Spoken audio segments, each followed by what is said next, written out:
Okay, normal labour हम लोग continuously देखते जा रहे हैं, तो उसमें एक एक फेस हम पढ़ना पड़ेगा। सो इस वीडियो पे हम लोग फेजेस ऑफ लेबर देखेंगे। Secondly is a physiological changes during the first stage of labour. Okay, phases of labour is 2 mark का क्वेश्चन है, राइट। एंड ये फिजियोलॉजिकल चेंजेस है, 10 से 15 मार्क्स का क्वेश्चन आ सकता है, it depends. So what are the physiological changes during the first stage of labor?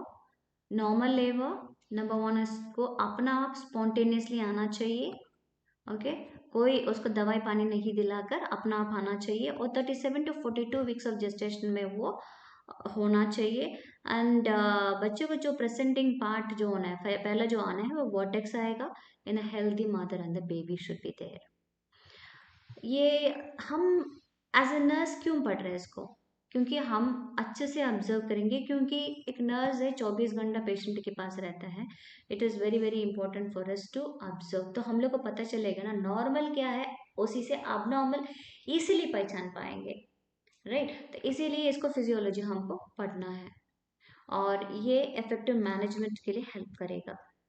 So there are 3 phases in the first stage of labour.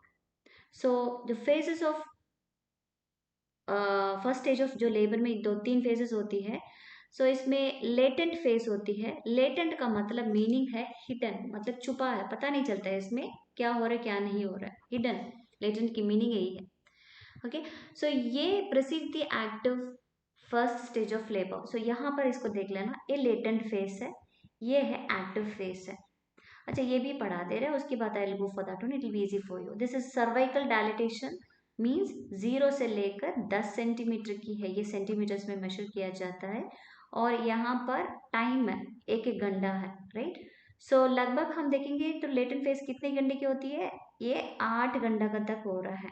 और active phase इसका थोड़ा ज़्यादा ही दिया है, इसका 4 घंटा तक होगा, मतलब 2 से 4 होगा, ये 8 से करीब 10 होगा, तो टोटल मिला के ये 12 घंटा होती है फर्स्ट स्टेज जो हम लोग ने कंक्लूड किया था। ओके, जो है 8 से 10 घंटा होते हैं, specially primi mother. Multi mother में तो कम होता है, 6 घंटा होता है। और ये जो सर्विक्स है, यहाँ पर देखो स्टार्टिंग में ओके, स्टार्टिंग पे यहाँ पर is less than 2 centimetre, but ये बढ़ते बढ़ते कहाँ से 3 सेंटीमीटर के आसपास में पूरी लेटेंट फेस में इतना ही डायलिटेशन हो जाएगा। जब ये 4 सेंटीमीटर होता है, it starts actually from after 3 centimetre जो होता है वो एक्टिव फेस होता है, राइट। सो ये है सर्विक्स। क्या होगा यहाँ पर, जो लंबे थे, मतलब जो ये सर्विकोग्राफ भी कहते हैं इसको, जो सर्विक्स थे ये किसी बुक में 4 सेंटीमीटर लिखा है, किसी बुक में 3 सेंटीमीटर लिखा है, तो यहाँ पर 3 सेंटीमीटर लिखा है, just have an idea. Okay, तो ये सर्विक्स है, ये धीरे धीरे धीरे कम होते हैं, it is less than 0.5 centimetre, फिर बाद में मतलब 0.5 सेंटीमीटर तक उसको कम होते आएगा, ठीक है, जो साइज लंबाई है। जो सेकेंड इसमें है, जो एक्टिव फर्स्ट स्टेज की जो होती है, okay, begins when 3 to 4 centimetre is dilated. Cervix का यहाँ पर जो 3 से 4 सेंटीमीटर के आसपास में है, ये 4 है ना, तो यहाँ पर ये यहाँ से जो एक्टिव फेज स्टार्ट होती है। फाइनली अच्छे से रिदमिक कंट्रैक्शंस आएगा। रिदमिक का मतलब रेगुलर कंट्रैक्शंस आएगा, मतलब टाइम पे, मतलब अभी हुआ फिर 2 मिनट के बाद हुआ, फिर 2 मिनट के बाद हुआ, इस प्रकार की जो टाइम पे होती है ना, तो उसको रिदमिक कंट्रैक्शंस कहता है। तो इसमें करीब लगभग देखो 10 सेंटीमीटर तक यहाँ प्लाटो बना दिया। ओके, पूरी डायलेट हो चुकी है और प्लाटो बना दी। ये लगभग 2 से 4 घंटा लगेगा। एंड जो ये ट्रांसिशनल फेज तो ग्राफ में नहीं रहता है, क्योंकि ये ट्रांसिशनल का मतलब है ये फर्स्ट फेज सेकेंड फेज में जा रहा है, तो वो मोस्टली थोड़ा से साइलेंट रहता है, राइट। जैसे 8 सेंटीमीटर, देखो टोटल 10 सेंटीमीटर का जो सर्वाइकल डायलिटेशन होना चाहिए, जैसे 8 सेंटीमीटर का डायलिटेशन हो गया है, ये जो है यहाँ इधर फर्स्ट स्टेज से वो सेकेंड स्टेज में वो जाने लगेगा, और उसी समय में पेशेंट को बहुत एक्सपेंसिव कंट्रैक्शंस आने लगेगा, वो पेशेंट्स उसको जोर लगाते रहेगी। और यहाँ पर एक इंटेंसिटी जो है बहुत ही ज़्यादा होती है, और साइलेंट रहते हैं इस स्पेस में, पता ही नहीं चलता। इसको ब्रीफ लल in the intensity of the uterine activity में पता ही नहीं चलेगा पेशेंट को यहाँ पर, और बट अचानक वो पुश करने लगेगी। Then she has reached the second phase. So इसमें दो फैक्टर्स के कारण से, फिजियोलॉजिकल प्रोसेस के कारण से फर्स्ट स्टेज पूरी कवर होती है। सो फर्स्ट जो फिजियोलॉजिकल प्रोसेस में है यूट्राइन एक्शन के कारण से, so contraction and retraction of the uterine muscle. So contraction के बारे में देखेंगे। थ्रू आउट प्रेगनेंसी है पेशेंट को एक कंट्रैक्शन का नाम है ब्रैक्सटन हिक्स यूट्राइन कंट्रैक्शंस होती है। वो इरेगुलर होती है, पता नहीं आधा घंटे का पहले हुआ, नहीं तो 2 घंटे के बाद में हुआ, इस प्रकार की पता नहीं चला, कभी कभी आती है जाती है। इनवॉलेंट्री, माँ को पता भी नहीं चलेगा इसमें कुछ हो रहा है करके। Okay, involuntary, it is not voluntary. Pain रहे, कंट्रैक्शंस रहेगी बट पेनलेस रहेगा। जब भी कंट्रैक्शंस आती है उसके साथ सर्वाइकल डायलिटेशन भी होना चाहिए, बट यहाँ पर वो नहीं रहता है। So throughout pregnancy uterus में कंट्रैक्शंस आना जाना चलते रहेगा, that is called as Braxton Hicks contraction. But delivery का समय में वो इतनी तेज हो जाती है, जैसे लेबर शुरुआत हो गया तो तुरंत उसको दर्द भी भयंकर लगेगा। Pacemaker of uterine contractions कहते हैं। देखो पेस मेकर मतलब अपना आप शुरू होते हैं, यही तो है ना, हार्ट में भी है पेस मेकर ऑफ हार्ट का मतलब अपना आप हार्ट बीट स्टार्ट होती है। सो सेम थिंग यहाँ पेस मेकर ऑफ कंट्रैक्शंस होता है। एक ए ट्यूबल ऑस्टिया, ये वाला जो है फेलोपियन ट्यूब है, इसको ट्यूबल ऑस्टिया कहते हैं, नहीं तो कॉर्नम ऑफ यूट्रस मतलब कॉर्नर में है, right. So this is old cornum of uterus भी बोलते हैं। तो यहाँ से जो स्टार्ट होके वो धीरे धीरे फैलते, देखो इस प्रकार की पूरा फैल के नीचे आती है। नीचे आते थोड़ा हल्का से हो गया कम, फिर गायब होते होते होते गायब ही हो गया पूरा, है ना। तो ये स्टार्टिंग में कंट्रैक्शंस यहाँ से ट्यूबल ऑस्टिया से स्टार्ट होके नीचे आके फिर गायब हो जाती है। So synchronization of the contraction waves occur between the upper and the lower uterine segment. So देखो ये लाइन है ना, ये है, इसके ऊपर जो है अपर यूट्राइन सेगमेंट एंड इसको जो नीचे है ये लोअर यूट्राइन सेगमेंट है। ये ऊपर की और नीचे की तालमेल होगा, क्योंकि ऊपर से इतनी जोर लगाएगा तभी तो बच्चा नीचे आएगा। जैसे इसको मुंह खोलना पड़ेगा ना, यहाँ नीचे खोलना पड़ता है, इसको पुश करना पड़ता है। सो इसको सिंक्रोनाइजेशन मतलब साथ साथ साइमल्टेनियसली दोनों चलेंगे तभी ये होगा। सो यूट्राइन कंट्रैक्शन जो होती है उसके बाद वो तो इनवॉलेंट्री पहले से है, बट धीरे धीरे वो रेगुलर हो जाएगा। क्या मालूम 10 मिनट में 3 मिनट में आ रहा है, 3 बार आ रहा है। ओके, सो एवरी 3 मिनट्स आ रहा है, नहीं तो 4 मिनट्स आ रहा है, इस प्रकार की रिदमिक आ रही है। जो tone, intensity, duration and frequency सब बढ़ती है, धीरे धीरे बढ़ता है। अच्छा, ये टोन, इंटेंसिटी, ड्यूरेशन और फ्रीक्वेंसी ये क्या है? ये टोन जो होती है, इंट्रा यूट्राइन प्रेशर जो होती है कंट्रैक्शन के बीच में जो पाया जाता है उसी को बोलते हैं टोन, टोनस। इंट्रा यूट्राइन में जो प्रेशर था 8 mmHg से स्टार्ट होके फिर 10 mmHg तक उसको इंक्रीज हो सकती है फर्स्ट स्टेज ऑफ लेबर पे। इंटेंसिटी मतलब जो गहराई है। Degree of uterine contraction mild, moderate, severe, इसको बोलते हैं इंटेंसिटी, है ना। तो सिस्टोल भी कंट्रैक्शन ही कहता है। So first stage of labour में इंट्रा यूट्राइन प्रेशर इतनी देती है 40 to 50 mmHg होती है, और सेकेंड स्टेज में 100 to 120 mmHg। देखो कितने प्रेशर होते हैं एक बार कंट्रैक्शन पे, इसी को इंटेंसिटी कहता है। ड्यूरेशन होता है एक कंट्रैक्शन की टाइम पीरियड कितना है। ओके, फर्स्ट स्टेज में एक कंट्रैक्शन की 30 सेकेंड में लगभग लगेगा, बट जो सेकेंड स्टेज में 50 से 60 सेकेंड लगेगा। फ्रीक्वेंसी 10 मिनट में कितनी बार आ रहा है, 10 मिनट में आएगा तो इसका मतलब लेबर का टाइम हो गया है, बट उसके पहले भी आधा घंटे में एक बार आ सकता है, 1 घंटा में एक बार आ सकता है। फ्रीक्वेंसी मतलब पर्टिकुलर टाइम पीरियड में कितनी बार आ रहा है। ओके, जो फर्स्ट स्टेज पे 10-15 मिनट में आ सकते हैं एक बार, बट यहाँ तो 2-3 मिनट में मतलब कंट्रैक्शंस आने लगता है, दैट इज कॉल्ड एज कितनी बार, that is frequency. So uterus become hard during the contraction, जब यूट्रस पूरी कंट्रैक्ट होती है वो पूरा हार्ड होता है, तो हमको क्या करना पड़ेगा, वो कपड़ा हटाकर हाथ लगाकर उसको चेक करना है। हमको इतनी टाइट फीलिंग लगेगा तो इसका मतलब उसका कंट्रैक्शन स्टार्ट हो रही है। और जो पेन होता है ना वो हाइपोगैस्ट्रिक रीजन पे रहेगा। हाइपोगैस्ट्रिक रीजन क्या है, जो जिफी स्टर्निम यहाँ पर रहेंगे बिकॉज यूट्रस यहाँ तक पहुंच गया ना, ये पूरा रिब्स रहेगा। ओके, तो इतनी लंबी यहाँ पर उसको यूट्रस है, तो यहाँ पर आसपास में उसको दर्द लगेगा, बिकॉज यहाँ पर फंडस में यहाँ कोने से दर्द शुरुआत होती है, इसलिए हाइपोगैस्ट्रिक रीजन में स्टार्टिंग होंगे और धीरे धीरे वो थाइस तक पहुंच जाएगा। कारण कहीं हो सकता है, एक तो एंजाइना में क्या होता है, एंजाइना में हाइपोक्सिया होती है, हार्ट में ब्लड सप्लाई नहीं पहुंचता है। सेम थिंग यहाँ पर जो मायोमेट्रियम में भी हाइपोक्सिया होने का चांसेस होते हैं, एक कारण हुआ है। दूसरा कारण जो है स्ट्रेचिंग इफेक्ट है। स्ट्रेचिंग इफेक्ट का मतलब है जो है ऊपर की जो पेरिटोनियम होता है, पेरिटोनियम क्या होता है, जो पूरी इंटेस्टाइन जो इंटरनल ऑर्गन्स की पूरे कवर करके एक मेम्ब्रेन रहेगा, ये मेम्ब्रेन क्या करेगा, ये फंडस के ऊपर रहेगा, ये स्ट्रेच होते समय में वो भी स्ट्रेच होगा और दर्द शुरू होगा। और दूसरा जो है सर्वाइकल डायलिटेशन, देखो डायलेट हो रहा है तो यहाँ पर ओपन हो रहा है, उसी समय में भी स्ट्रेच हो रही है, क्योंकि यहाँ पर प्रेसेंटिंग पार्ट, जैसे बच्चे को हेड यहाँ पर आती है और इसको मुंह और खोलना पड़ता है ना, तो तभी भी स्ट्रेच हो रहे, तभी भी दर्द होगा। लिगामेंट्स, यहाँ पर जो ब्रॉड लिगामेंट्स होती है, यहाँ राउंड लिगामेंट्स होती है, ये सब ये इसी के कारण से, टाइट होने के कारण से अड़ोस पड़ोस में इसको भी होने का चांसेस होता है। एंड फाइनली जो नर्व गैंग्लियन, मतलब जो नर्व्स रहती है अड़ोस पड़ोस पे, तो वो नर्व्स के कारण से भी उसको दर्द होने लगेगा।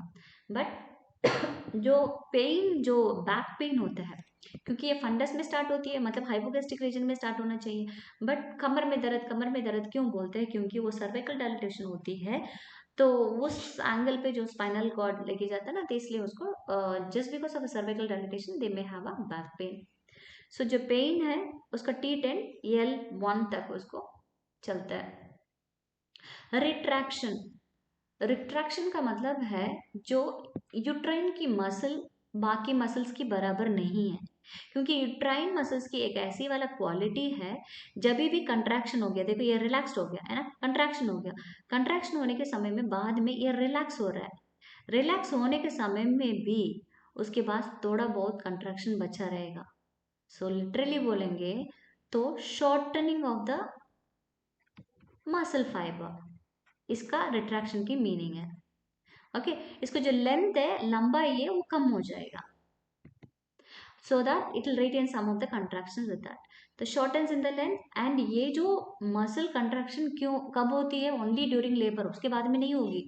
okay, then that will be somewhere abnormal। normally uterine muscle fibers shortens in length for a temporary reduction only, अभी लेबर का समय पे। सो अपर वाला जो सेगमेंट है वो पूरा पूरा शॉर्ट भी होगा और थिक भी होगा। Okay, but the same time जो नीचे है ना, इसका पूरा कैविटी, कैविटी मतलब जो बीच में जो कैविटी है, ये पूरा पूरा गायब होते जाएगा, बिकॉज ये पुश कर रहे हैं, यहाँ से पुश करते समय में एक्सपेल्सिव फोर्स देता है बच्चे को बाहर आने के लिए। और फाइनली रिट्रैक्शन की क्या काम है, मेन काम ये है जो यहाँ प्रेसेंटिंग पार्ट जो होती है इसको पुश करवा देता है, सो दैट इसकी जो सर्विक्स की जो साइड में जो स्ट्रेचिंग एबिलिटी को इंक्रीज करेगा, जैसे इंक्रीज हो जाएगा तो सर्विक्स डायलेट भी हो जाएगा और इफेसमेंट भी होगा। सो सर्विकल डायलिटेशन और इफेसमेंट नेक्स्ट स्लाइड में देखेंगे धीरे धीरे। ओके, फंडल डोमिनेंस होता क्या, फंडल डोमिनेंस मतलब जो फंडस है, ये है फंडस। यहाँ पर as we were previously said, यहाँ पर जो कॉलम ऑफ द यूट्रस है यहाँ से स्टार्ट होती है और धीरे धीरे it spreads totally to across the across across मतलब पूरा मतलब कवर करता है, प्लस डाउनवर्ड भी आती है। ओके, बट यहाँ पर जो फंडल डोमिनेंस जो होता है ना, डोमिनेंस मतलब क्या होता है, अधिकार, राइट, तो डोमिनेट करता है, बाकी से बहुत ज्यादा मैं हूँ ऐसी करके बोलता है ना, तो वही मीनिंग है यहाँ भी। जो यहाँ पर फंडस में इतनी ज्यादा लंबा टाइम कंट्रैक्शन रहता है, मतलब कंट्रैक्शन जब होती है लंबा टाइम रहेगी और स्ट्रॉन्ग भी रहेगी। सो जब भी आपको ये कंट्रैक्शंस वगैरह देखना है तो फंडल डोमिनेंस, फंडस के आसपास में हाथ लगा के देखना है। सो यहाँ पर मोस्ट इंटेंस मतलब माइल्ड मॉडरेट सीवियर में सीवियर की वाला जो है यहाँ फंडल डोमिनेंस में होती है। जो पीक है जैसे पहुंच गया तब वो पूरी पूरी यूट्रस को पूरा फैल गया, देखो धीरे फैला धीरे फैला फैला और पूरा आने के बाद इस पूरी फैल गया यूट्रस की पूरी और स्ट्रांग हो जाती है। सो जो फेड होने का जो टाइम है ना 10 to 20 सेकेंड्स में फेड हो जाती है और लोअर यूट्रन सेगमेंट में बहुत ही वीक भी रहती है। पोलैरिटी, पोलैरिटी का मतलब है टू पोल्स होती है, एक upper uterine segment and the lower uterine segment.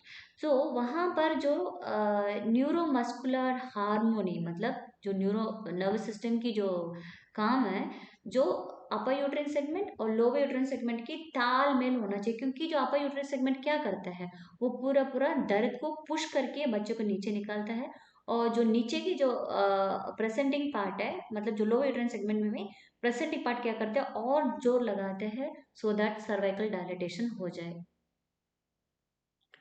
So each uterine contraction में अपर पोल क्या करेगा, strongly contracts, retracts to expel the fetus. So lower uterine segment में it contracts slightly and dilates so that the fetus will be expelled. So polarity, if it is going to be disorganized, मतलब गड़बड़ हो जाता है, तो बच्चे आगे नहीं चलेगा। ये ताल और मेल दोनों होना चाहिए, कंट्रैक्शंस आना चाहिए, at the same time cervical dilatation भी होना चाहिए। ये दोनों साथ साथ चलेगा, तभी बच्चा बाहर निकल के आएगा। Formation of upper and the lower uterine segment. So by the end of the pregnancy क्या होता है, the body of the uterus दो प्रकार की डिवाइड किया जाता है anatomically, distinct segment that is upper uterine segment. So वो पूरा बॉडी उसमें इन्वॉल्व होती है, और उसके बाद जो लोअर यूट्राइन सेगमेंट में जो इस्थमस और जो सर्विक्स होती है ना, तो वो क्या करेगा, सीधा सीधा उसमें मर्ज होने लगेगा, किसके साथ, लोअर यूट्राइन सेगमेंट, मतलब उस मतलब यूट्रस के साथ मर्ज होने लगेगा। सो ये करीब 8 से 10 सेंटीमीटर होती है, एंड फाइनली आपको टोटली देखेंगे यूट्रस की जो लेंथ है 35 सेंटीमीटर लंबाई हो जाएगा वो टोटली। ये मसल कंटेंट, मतलब जो भी मसल है, मसल की जो चीज है, राइट, फंडस में ज्यादा होती है, और धीरे धीरे जो लोअर यूट्राइन सेगमेंट में थिन होते आती है। सो लेबर जब शुरुआत होते हैं ना, जो ये लॉन्गिट्यूडल फाइबर्स देखो, ये वाला लॉन्गिट्यूडल फाइबर्स है अपर यूट्राइन सेगमेंट की, वो धीरे धीरे स्ट्रेच होता है। स्ट्रेच होने के कारण से क्या करेगा, जो लोअर जो सर्कुलर वाला जो है ना, ये इसको थोड़ा से what is it presenting part के कारण से ये it will stretch and it will make it to move down. So development of the retraction ring. A ridge is formed between the upper and the lower uterine segments. देखो एक ridge है, this is a ridge, okay? Upper uterine और lower uterine segment के बीच में होता है। Normally ये दिखता नहीं है, क्योंकि वो सिम्फाइसिस प्यूबिस के अंदर ही रहता है। सिम्फाइसिस प्यूबिस जो है पेल्विक जो बोन है, ओके, ये इसकी अंदर में लगता है, बट बात ये दिखना नहीं चाहिए। जब दिख जाएगा ना, वहां पर थोड़ा से एक व्हाट इज डिप्रेस्ड पार्ट के जैसे दिखाई देगा, ओके। ट्रांसवर्सली ये है retraction, this normal symphysis pubis के अंदर में है, but this is going to be the Bandl's ring का जैसे। देखो यहाँ पर इसको पूरा एक रिंग बन गया, ये बैंडल्स रिंग कहता है। ये जब बच्चे बाहर नहीं आ पा रहा, ऑब्स्टेट्रिक लेबर कहता है ना, बच्चे जब बाहर नहीं आ पा रहा, कोई प्रॉब्लम है, कहीं रुक गया, सो इन दैट केस ये लोअर यूट्राइन सेगमेंट अच्छे से नहीं स्ट्रेच कर पा रहा है, तो इन दैट केस ये बैंडल्स रिंग दिखाई देगा। तो वहां पर अपडमन में देखेंगे, वहां पर एक रिंग जैसे गड्ढा टाइप जैसे वहां पर दिखाई देगा, that is called as a Bandl's ring. So this is also a retraction ring only, but this is going to be a pathological ring. ये hope you understood. ये pathological. Okay, it needs some intervention. इसमें normal vaginal delivery conduct नहीं कर सकता है। So lower uterine segment में जितना वो distant होगी, right, higher will be the retraction ring raise, causing the danger of the rupture of the uterus. Means जो pathological retraction ring, that is a Bandl's ring कहता है, तो इसमें lower uterine segment में मतलब जितनी डिस्टेंशन होगा, यहाँ पर जब डिस्टेंशन इतनी होगी, तो इतनी होने के बाद ये जो रिट्रैक्शन रिंग धीरे धीरे धीरे ऊपर जाएगा, ऊपर जाने के बाद ये यूट्रस फटने का चांसेस होता है, फिर यूट्राइन रप्चर हो जाएगी। So taking above the cervix is called as effacement. Okay, before getting into this, okay, cervix जो है ये प्राइमी मदर की है, ये वाला जो है प्राइमी का है, ये वाला जो है मल्टी मदर की है। ओके। सो जो प्राइमरी मदर का हम एग्जांपल दे रहे हैं, ये सर्विक्स है, इट इज 4 सेंटीमीटर, फिर धीरे धीरे धीरे धीरे गायब हो जाएगा ये पूरा।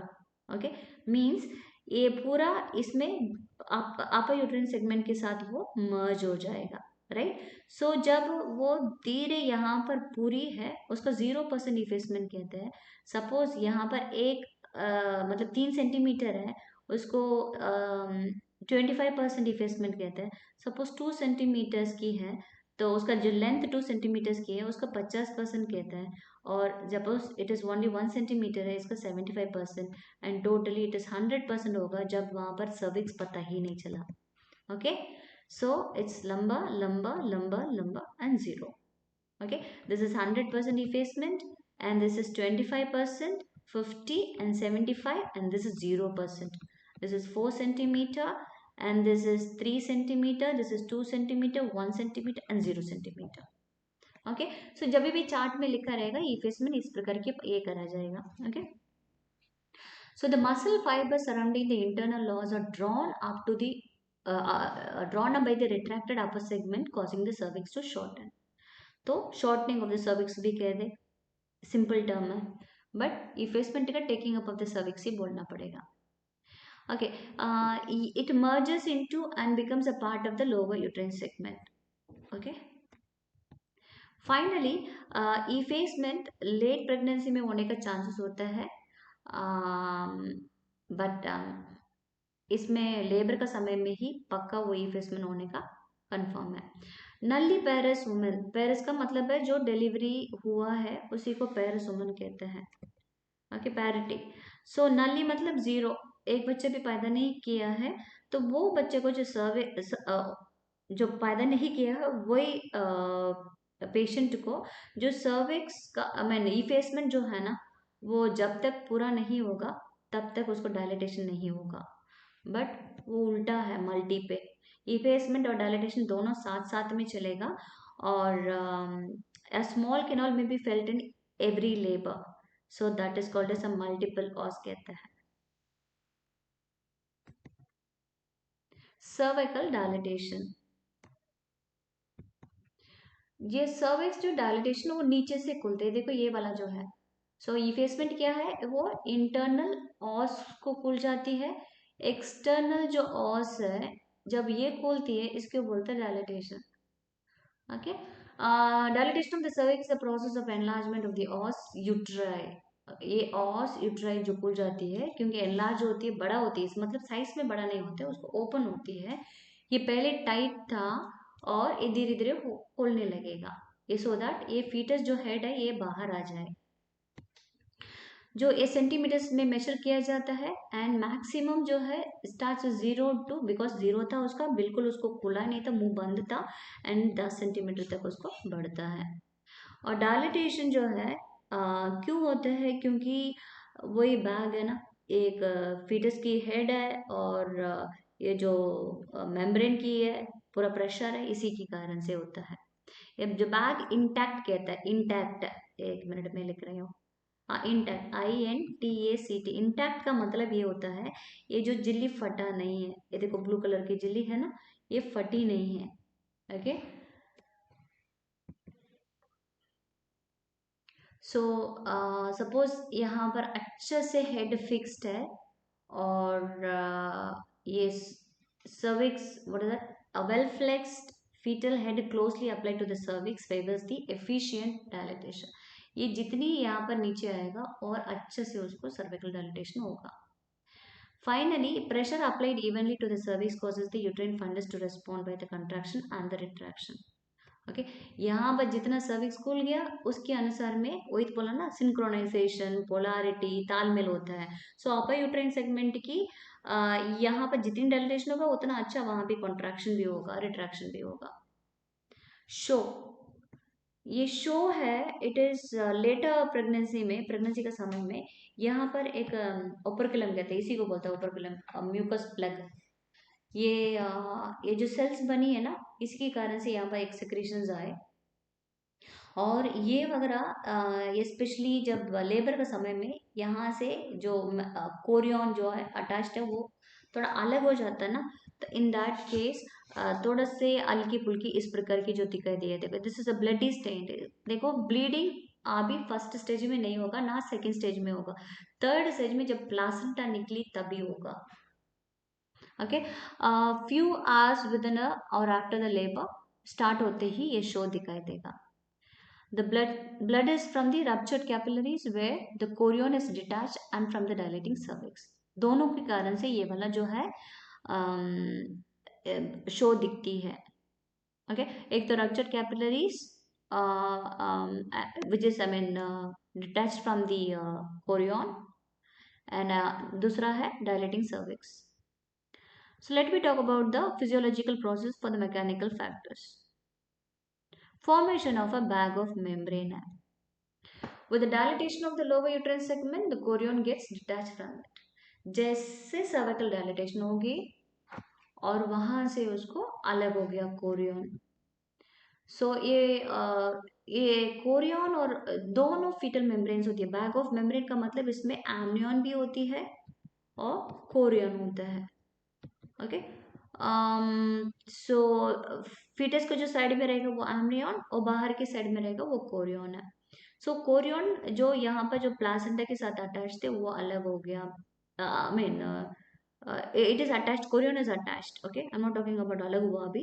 okay, so what happens is ये बैग पूरा यहाँ पर जो है ये बल्ज होगा, बाहर से इस प्रकार की बल्ज होगा। कब होती है? जब कंट्रैक्शंस होती है, जब पीवी करके देखेंगे ये मेम्ब्रेन से प्रकार की बल्ज होगा। सो इसको बोलते हैं इंटैक्ट। इंटैक्ट मतलब अभी तक मेम्ब्रेन फटा नहीं है। ओके, जो ये जो है ना हेड के जो नीचे फ्रंट में रहता है उसको amniotic फ्लूइड को इसको फोर वाटर्स कहते हैं। फोर वाटर्स मतलब जो सामने रहता है और जो पीछे रहते हैं उसको हाइंड वाटर्स कहता है। और ये सब कुछ क्या करेगा, इक्वली वो प्रेशर को बांटा जाएगा, इसलिए वो amniotic फ्लूइड इंपॉर्टेंट है।